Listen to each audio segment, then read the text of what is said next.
Assalamualaikum warahmatullahi wabarakatuh. Daras Malfujat Hazrat Imam Mahdi Masih Maud alaihissalam. Sambungan daripada tajuk. Di dunia ini tiada benda yang kosong dari manfaat. Oleh itu, melalui pandangan ini sahaja kita akan mendapati Allah Subhanahu wa taala itu Maha Pengasih, Maha Penyayang, serta benar-benar satu wujud yang memberikan manfaat tanpa batasan dan di luar dugaan. Dan orang yang paling dekat dan hampir kepadanya akan meraih manfaat yang lebih dari itu, dan martabat ini hanya dapat diperoleh oleh mereka yang digelar muttaqi dan meraih kedekatan dengan Allah Subhanahu wa taala.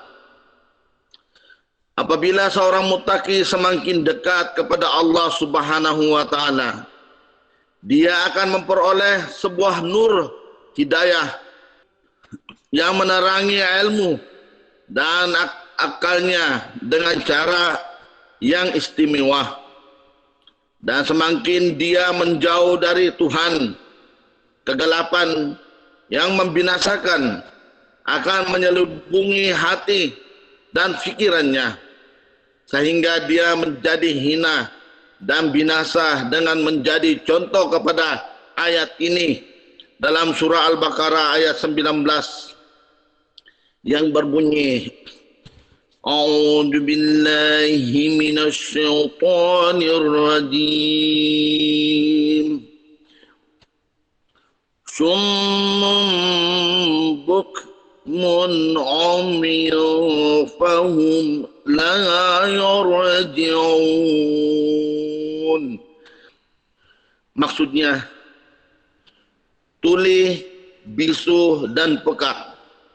Maka mereka tidak akan kembali, tetapi di sebalik itu, seseorang yang dipenuhi dengan nur dan cahaya akan memperoleh ketenangan dan kemuliaan yang setinggi-tingginya. Allah Subhanahu wa taala sendiri berfirman di dalam surah Al-Fajr ayat 29 yang berbunyi, A'udzu billahi minasy syaithanir rajim.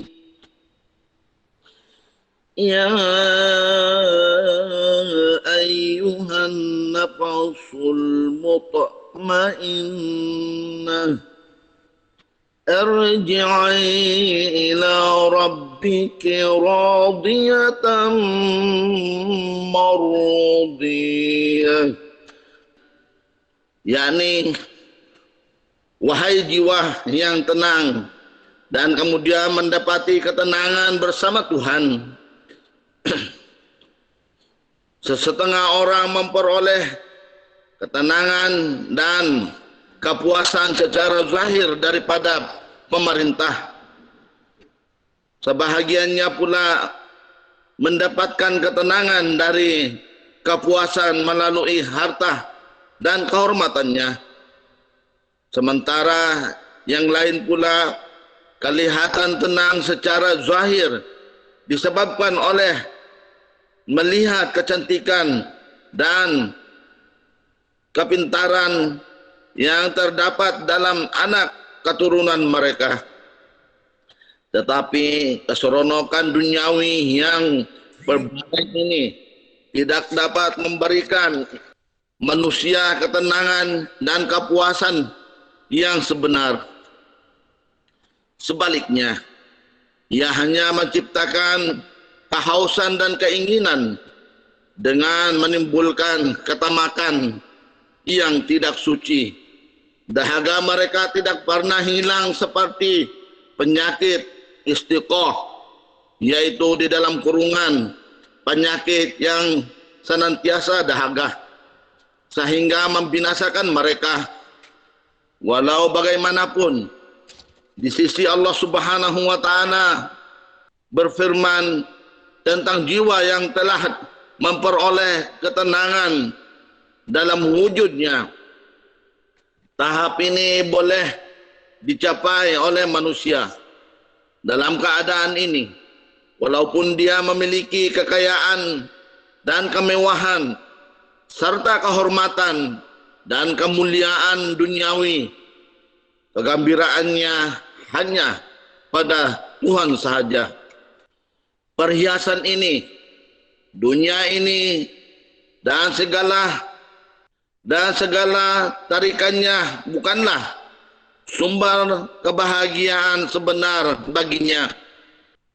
Oleh yang demikian, selagi mana seseorang itu tidak merasai ketenangan di dalam wujud Tuhan semata-mata, selagi itu dia tidak dapat mencapai keselamatan, karena keselamatan juga merupakan perkataan lain bagi ketenangan.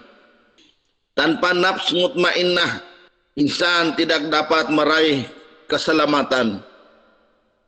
Saya ada melihat beberapa orang dan mempelajari keadaan kebanyakan dari mereka yang memiliki harta yang banyak di dunia ini dan menikmati segala jenis kenikmatan duniawi yang palsu.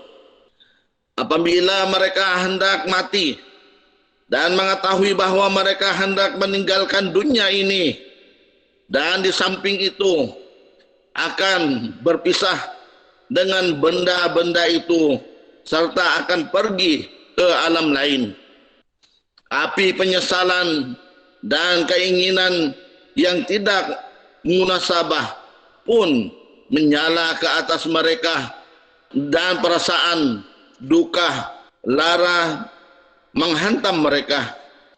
Ini juga merupakan salah satu jenis neraka yang tidak dapat memberikan ketenangan dan keselesaan kepada hati seseorang insan. Sebaliknya, meletakkan dia ke dalam alam kegelisahan dan gundah gulina. Karena itu hal ini juga jangan sampai tersembunyi dari pandangan para sahabat saya, bahwa kebanyakan masa manusia tenggelam di dalam kecintaan yang tidak munasabah kepada ahli keluarga dan harta bandanya. Dan kebanyakan waktu disebabkan oleh kecintaan yang seperti itulah mengakibatkan seseorang itu mula melakukan perbuatan yang haram, yang mana menciptakan hijab di antara dirinya dan Allah Subhanahu wa taala. Kemudian disediakan neraka baginya. Dia tidak mengetahui hal ini bila mana dia dipisahkan dari semua benda itu dalam sekelip mata. Dia tidak mengetahui apabila waktu itu akan tiba. Di waktu itu perasaan yang sangat cemas akan menimpanya. Perkara ini sangat mudah difahami bahwa apabila mencintai sesuatu benda, maka ketika hendak berpisah dengannya akan menimbulkan kesedihan yang sangat memilukan. Hal ini bukan lagi setakat tulisan sahaja. Ia benar-benar suatu perkara yang diterima akal, sebagaimana yang telah dipermankan oleh Allah Subhanahu wa taala di dalam surah Al-Humajah ayat 7 dan ayat 8. A'udzu billahi minasy syaithanir rajim. Narullahil muqaddah allati tattali'u 'alal afidah. Maksudnya, api Allah yang dinyalakan yang akan sampai ke dalam hati. Inilah api kepada kecintaan yang bukan kepada Allah Subhanahu wa taala, yang membakar hati manusia menjadi abu dan menimpahkan ia ke dalam kesakitan dan azab yang sangat memedihkan. Saya katakan sekali lagi bahwa hal ini Mutmainnah jilid 1 edisi baru Urdu halaman 94 96. Assalamualaikum warahmatullahi wabarakatuh.